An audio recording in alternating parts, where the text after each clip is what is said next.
সুপ্রিয় শ্রোতা, গল্প পাঠের আসর চ্যানেলে শুনতে যাচ্ছেন সুনীল গঙ্গোপাধ্যায় রচিত একা এবং কয়েকজন উপন্যাসটির ২২তম পর্ব। আমি ওয়ারা করিম, সাথে থাকুন। দ্বিতীয় মহাযুদ্ধের প্রথম ২-৩টি বছর এ দেশে একটা অদ্ভুত বিহ্বলতার মধ্যে কেটেছে।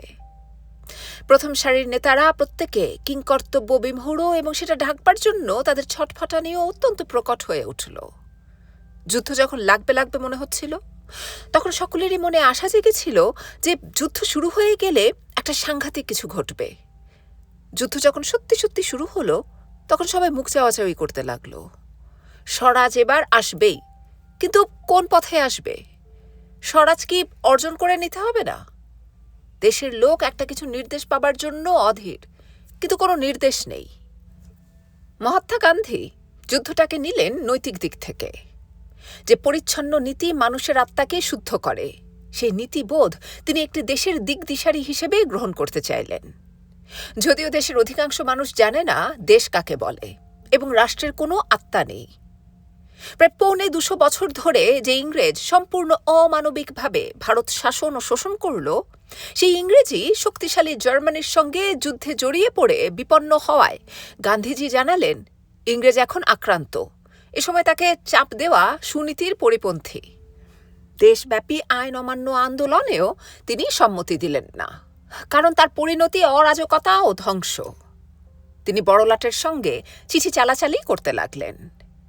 এই যুদ্ধে অগণতান্ত্রিক নাৎসি জার্মানির বিজয় তিনি চান না, আবার অহিংসা নীতির সম্মান রক্ষার জন্য মিত্রপক্ষের যুদ্ধকর্মেও তার দেশ সাহায্য করবে না। ইংরেজদের সঙ্গে দর কষাকষির আগে ভারতীয় দলগুলির মধ্যে মতৈক্য আনতেও কেউ তখনও সক্ষম হয়নি। জিন্না সাহেবের মুসলিম লীগ ততদিনে কলসি থেকে বেরুনো মস্ত বড় দৈত্যে পরিণত হয়েছে, অথচ গান্ধীজি এবং কংগ্রেস তাকে বাস্তব বলে কিছুতেই স্বীকার করছেন না। ১৯৪০ সালে লাহোরে পাকিস্তানের দাবি পর্যন্ত উঠে গেছে, কিন্তু কংগ্রেস তা নিয়ে আলোচনা করতেই রাজি নয়। এর আগে বাংলাদেশে ফজলুল হক যখন লীগকে বাদ দিয়ে কংগ্রেসের সঙ্গে হাত মিলিয়ে মন্ত্রিসভা গঠন করতে চেয়েছিলেন, তখন কংগ্রেস ফজলুল হকের সঙ্গে সহযোগিতা না করে এক চরম ভুল করেছিল। এবারও লীগের সঙ্গে আপোষে মীমাংসা না করে কংগ্রেস লীগকে আরও দূরে সরিয়ে দিল। যে লীগ আগে চেয়েছিল শুধু শাসন ক্ষমতার অংশ, এখন তারা চাইল দেশের অংশ।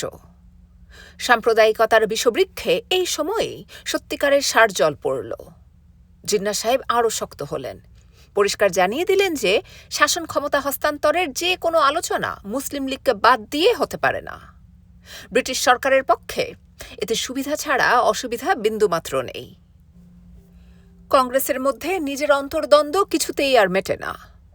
সুভাষ বোসকে নিয়ে কম ঝক্কি পোহাতে হয়নি, মাঝে মাঝে উত্তেজিত জওহরলালকে সামলাতে হচ্ছে।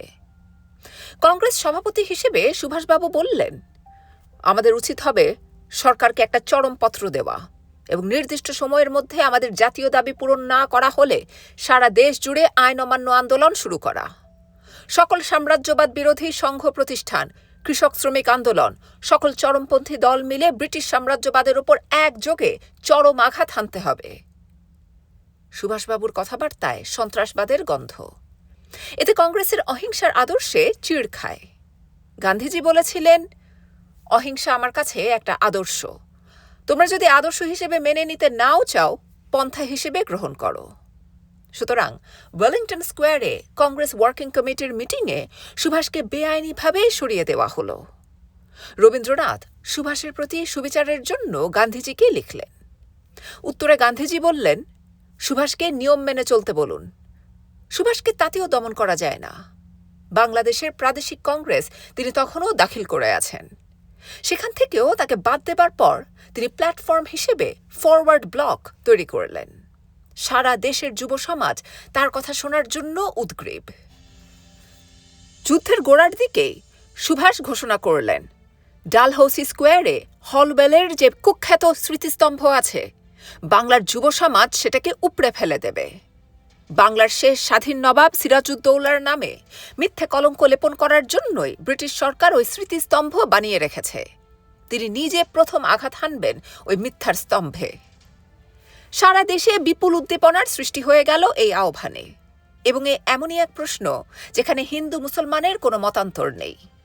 এদিকে ভারতের অন্যান্য রাজ্যে সমস্ত মন্ত্রিসভা পদত্যাগ করলেও বাংলায় নাজিমুদ্দিনের নেতৃত্বে লীগ মন্ত্রিসভা তখনও পুতুল খেলা খেলছে, পাছে হিন্দুদের হাতে ক্ষমতা চলে যায়। এই ভয়ে লীগ মন্ত্রিসভা তখন সাহেবদের সঙ্গে সহযোগিতা করতে দ্বিধাগ্রস্ত নয়, যদিও আসল ক্ষমতা কিছুই নেই হাতে। মনোনীত সদস্য এবং ইংরাজ ব্যবসায়ী প্রতিনিধিদের ভোটে যে কোনো প্রস্তাব নাকচ হয়ে যেতে পারে। সুভাষ আইন অমান্য করে হলওয়েল স্মৃতিস্তম্ভ ভাঙার আহ্বান জানানোর জন্য নাজিমুদ্দিন সরকার তাকে বন্দী করলেন।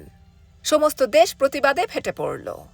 বিক্ষুব্ধ মুসলমানদের অন্তত কিছুটা শান্ত করার জন্য শেষ পর্যন্ত নাজিমুদ্দিন সরকারকেই সেই স্মৃতিস্তম্ভ অপসারণ করতে হয়। পরের বছর গৃহবন্দী অবস্থা থেকেই সুভাষবাবু হঠাৎ একদিন উধাও হয়ে গেলেন। সে খবর রটে যাওয়ার পর সারা কলকাতা শহরে গুজবে কান পাতা যায় না। কেউ বললে ব্রিটিশ রাজ সুভাষবাবুকে খাবারের সঙ্গে রোজ একটু একটু বিষ খাইয়ে মেরে ফেলেছে। কেউ বললে শেষ রাত্রে তাকে গুলি করে মেরে ফেলা হয়েছে। শিবপুরের কাছে গঙ্গায় ভাসতে দেখা গেছে তাঁর লাশ। কেউ বলে মন্ত্র বলে তিনি অদৃশ্য, কেননা দুর্ভেদ্য ব্রিটিশ পাহারা ফাঁকি দিয়ে কেউ কি পালাতে পারে? মহাত্মা গান্ধী পর্যন্ত বিচলিত এবং শরৎ বোসের কাছে টেলিগ্রাম পাঠালেন, সুভাষের সঠিক কি হয়েছে আমাকে জানাও। কিছুদিন বাদে রহস্যময় রেডিও থেকে শোনা যেতে লাগল সুভাষের কণ্ঠস্বর। ব্রিটেন হিটলারের বিরুদ্ধে যুদ্ধ ঘোষণা করার সঙ্গে সঙ্গেই ভারতের পক্ষ থেকে বড় লাট লর্ড লিনলিথগো জার্মানির সঙ্গে ভারতেরও যুদ্ধাবস্থা বলে ঘোষণা করেছিলেন। ভারত রক্ষা অর্ডিন্যান্স জারি হয়ে গেল। বড় লাটের হাতেই তাতে নিরঙ্কুশ ক্ষমতা। কংগ্রেসের নেতারা মনে বড়ই আঘাত পেলেন। এদিক ওদিক কিছু মন্ত্রিত্ব এবং আলাপ আলোচনার ভড়ং চলছিল এতদিন, কিন্তু এখন প্রকট হয়ে পড়ল ভারতের সর্বোপরি মালিক এখনও ব্রিটিশ সরকার। ভারত কার সঙ্গে যুদ্ধ ঘোষণা করবে কি করবে না সে সম্পর্কে ভারতের কোনো জননেতার সঙ্গে পরামর্শ করার পর্যন্ত দরকার নেই। এখন ব্রিটিশ সরকারের বিরুদ্ধে একটা আন্দোলনে নেমে না পড়লে কংগ্রেসের আর কোনো মান থাকে না। কংগ্রেস প্রদেশে প্রদেশে মন্ত্রিত্বে ইস্তফা দিয়েছে, কিন্তু সেটাকে তো আর সংগ্রাম বলা চলে না। কংগ্রেসের অনেক বৈঠক আর বড় লাটের সঙ্গে নরম গরম চিঠি চালাচালির পর গান্ধীজি নির্দেশ দিলেন ব্যক্তিগত সত্যাগ্রহের। কোনো সংগ্রাম নয়, কোনো সংঘবদ্ধ আন্দোলন নয়। রাজনৈতিক কর্মীরা আইন অমান্য করার কথা প্রকাশ্যে ঘোষণা করে যুদ্ধবিরোধী ধ্বনি দিতে দিতে গ্রেপ্তার বরণ করবেন।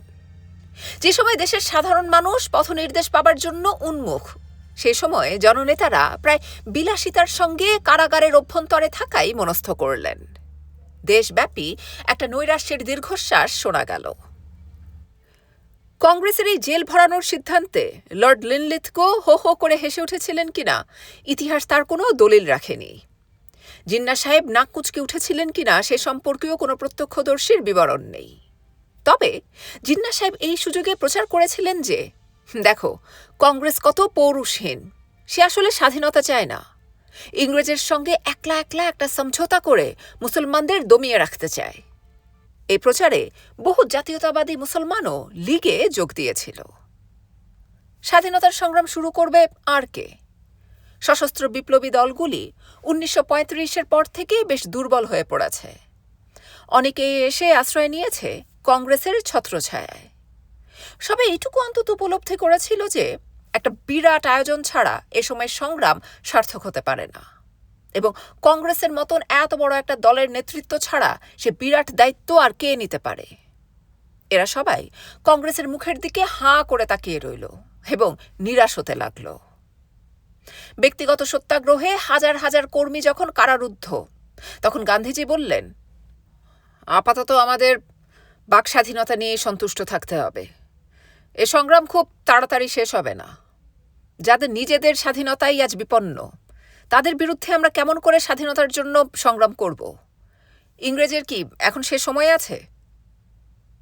বাকি রইল কমিউনিস্টরা। রুশ জার্মান অনাক্রমণ চুক্তির সময় যারা চুপচাপ ছিল, হিটলার রুশ আক্রমণ করার সঙ্গে সঙ্গে তারা সরব হয়ে উঠল। কমিউনিস্টরা জাতীয় স্বাধীনতার লড়াইয়ে অংশগ্রহণের বিরোধী নয়, কিন্তু এখন ভারতের স্বাধীনতার প্রশ্নটা তাদের কাছে মুলতুবি রইল। 1941-এর ডিসেম্বরে জাপানিরা পার্ল হারবার আক্রমণ করায় সারা পৃথিবীতে ছড়িয়ে পড়ল যুদ্ধ। ইঙ্গো মার্কিন শক্তির সঙ্গে রুশের সহমর্মিতা হয়, এরাই হলো মিত্রপক্ষ। এ যুদ্ধ হলো জনযুদ্ধ। তারা দেশের মানুষকে বলল, এই যুদ্ধে ইংরেজকে সমর্থন করে পৃথিবীকে হিটলারের হাত থেকে বাঁচাতে হবে। গ্রামে গ্রামে শোনা গেল, কৃষাণ ভাইরে, কাস্তেটারে দিও জোরে শান, এক নিমেষে আসবে স্বরাজ, পালাবে জাপান। অর্থাৎ যে জাপান তখনও আসেনি, সেই জাপান ভারতের স্বাধীনতার শত্রু। বহু বছর ধরে নিষিদ্ধ ছিল যে কমিউনিস্ট পার্টি, এবার তার ওপর থেকে নিষেধাজ্ঞা তুলে নেওয়া হলো। ব্রিটিশ সরকার বিনা মাইনের এক প্রচার সচিব দল পেয়ে বেশ খুশি। যুদ্ধের আরেকটি দিক হল, যুদ্ধোদ্যমে টাটা, বিড়লা প্রভৃতি শিল্পপতিরা ফুলে লাল হয়ে গেল। কংগ্রেসের এরাই প্রধান পৃষ্ঠপোষক ছিল। হাজার হাজার লোক চাকরি পেতে লাগলো যুদ্ধের সুবাদে। কৃত্রিম অর্থের ছড়াছড়িতে ফুলে ফেঁপে উঠল বাজার। শেষ পর্যন্ত এমন হলো যে চাকরি খালি রয়েছে, অথচ লোক পাওয়া যায় না। গ্রামে আড় কাঠি পাঠিয়ে লোক ধরে আনতে হয়। রাশি রাশি খুদে কন্ট্রাক্টর জন্মালো। উৎকোচ ও দুর্নীতি সত্যিকারের কাকে বলে মানুষ বুঝল এই প্রথম। আসলে যুদ্ধের সময় নৈতিকতার প্রশ্নই দেশের সমস্ত সৎ নেতাদের দিশেহারা করেছিল। নাৎসি জার্মানি এবং ফ্যাসিস্ট ইটালি ও জাপানকে নীতিগতভাবে কিছুতেই সমর্থন করা যায় না। আবার ইংরেজকে সমর্থন করলে ভারতের স্বাধীনতা কবে আসবে? ইংরেজ বলুক যুদ্ধ শেষে ভারতের স্বাধীনতা দেবে। কিন্তু বড় লাট ডোমিনিয়ন স্টেটাস ছাড়া আর কিছুই বলছেন না। সেক্ষেত্রে ভারতের কাছে প্রধান শত্রু কে? সাম্রাজ্যবাদী ইংরেজ না নাৎসি জার্মানি? এ ব্যাপারে কিছুতেই কেউ মনস্থির করতে পারলেন না। জাপান যখন চীনের ওপর বেপরোয়া অত্যাচার চালাতে লাগল, তখন মহাত্মাজি বললেন, আমার সহানুভূতি অবশ্য রুশিয়া ও চীনের দিকে। আজ দুঃখের সঙ্গে স্বীকার করছি, আজ আমার মন আর ব্রিটেনকে নৈতিক সমর্থন দিতে চায় না। ভারতের প্রতি ব্রিটেনের ব্যবহারে আমি আজ মর্মাহত। অবশ্য আমি চাই না যে ব্রিটেন অপমানিত হোক বা যুদ্ধে পরাজিত হোক, কিন্তু আমার মন আর তাকে নৈতিক সমর্থন দিতে চায় না। ভারতের দারুণ সংকটের সময় এরকম অদ্ভুত কথার মানেই অনেকে বুঝতে পারেনি। তারপর জাপান মালয়, সিঙ্গাপুর দখল করে বার্মার দিকে এগুতেই ছবি আবার বদলে গেল। ব্রিটিশ সিংহ দৌড়াচ্ছে পেছন ফিরে।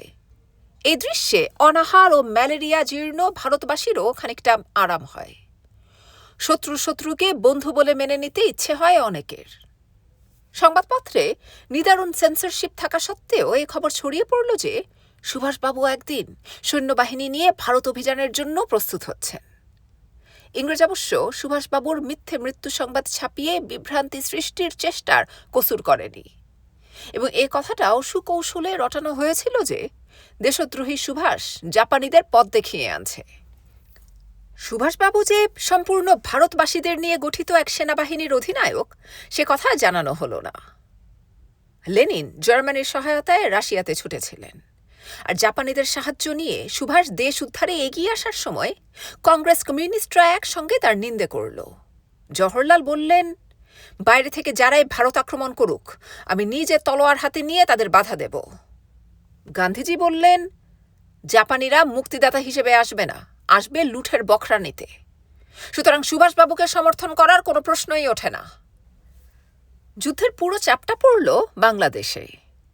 রেঙ্গুন পতনের পর ব্রিটেনের ঘাঁটি উঠে এলো চট্টগ্রামে। বাংলাদেশ আর বেশি দিন রাখা যাবে না, এই চিন্তাতেই ইস্টার্ন কমান্ডের মূল ঘাঁটি কলকাতা থেকে সরে এলো রাঁচিতে। সেখান থেকেও আবার বোম্বাইতে পালাবার জন্য রাস্তা তৈরি হলো। পূর্ববঙ্গ পর্যন্ত এসে জাপানি সেনারা যাতে নদী নালা পেরুবার জন্য যানবাহন না পায়, তাই সমস্ত নৌকা সরকারি দখলে চলে গেল। খাবার যাতে না পায় সেজন্য সমস্ত চাল সরিয়ে নেওয়া হলো বাজার থেকে। জেলেরা খেতে না পেয়ে ধুঁকতে লাগলো। দুর্ভিক্ষের ধোঁয়া দেখা গেল দিগন্তে। কলকাতাতেও তখন পালাই পালাই রব। হাওড়া শিয়ালদা স্টেশনে প্রতিদিন ভিড়ের চাপে মাথা ফাটাফাটি। জাপানিদের ঘৃণা করলেও জাপানিরা যদি সত্যি সত্যি বাংলাদেশে এসে উপস্থিত হয়, তাহলে তাদের সঙ্গে যাতে আলাপ আলোচনায় বসা যায়, সেই মতন তৈরি হতে লাগলো কংগ্রেস। কিন্তু এই দুর্বলতার সুযোগ নিয়ে ইংরেজদের চূড়ান্তভাবে তাড়াবার কোনো পরিকল্পনা তখনও নেই।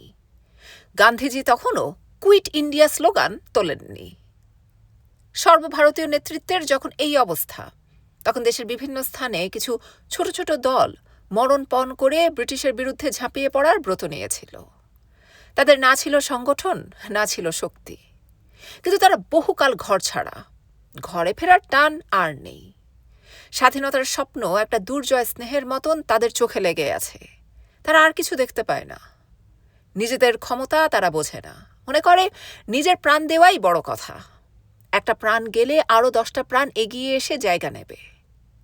এরাই বিভ্রান্ত বিশৃঙ্খল 42-এর ভারতবর্ষে অকস্মাৎ আগস্ট আন্দোলনের ভূমিকা শুরু করে দেয়।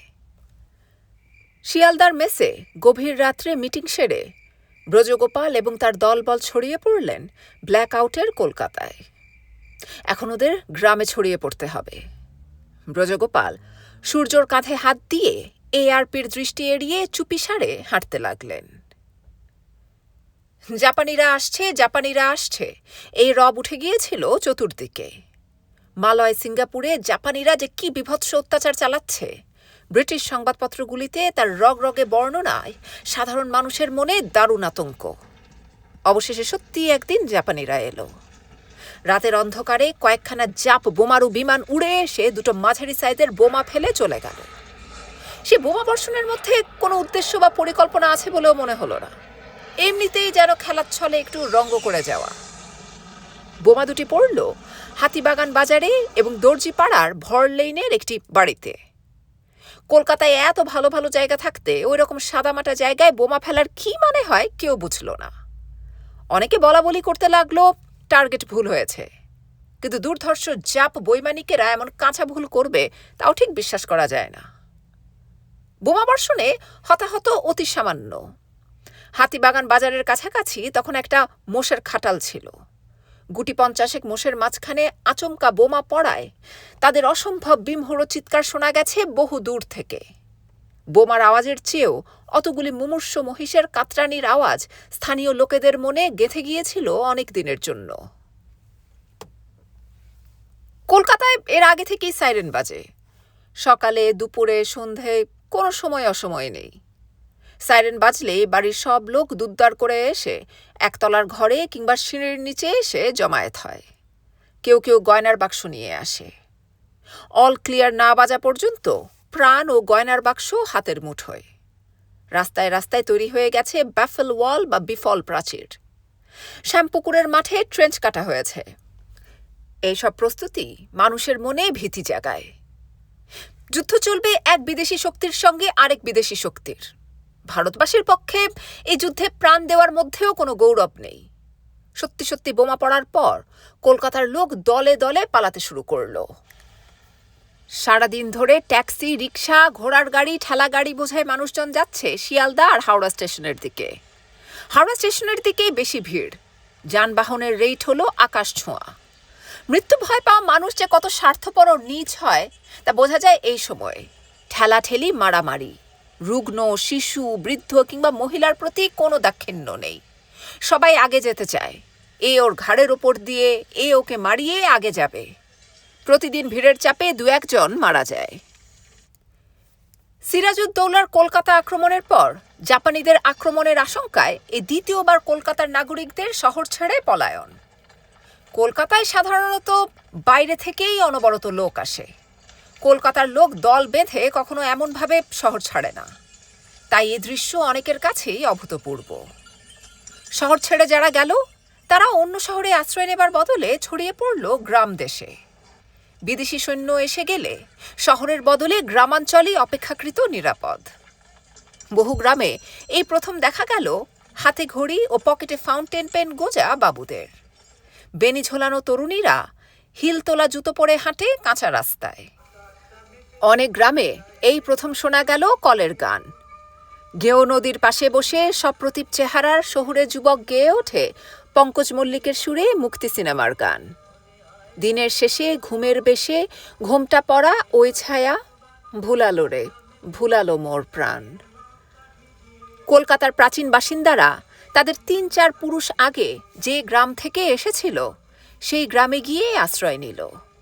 বাঙালরা ফিরে গেল বাঙালদের দেশে। ওদিকে তখন লন্ডনে প্রতিদিন বোমাবর্ষণে ধ্বংস হচ্ছে পাড়ার পর পাড়া। চার্চিল তবু নাগরিকদের শান্ত থাকতে বলছেন।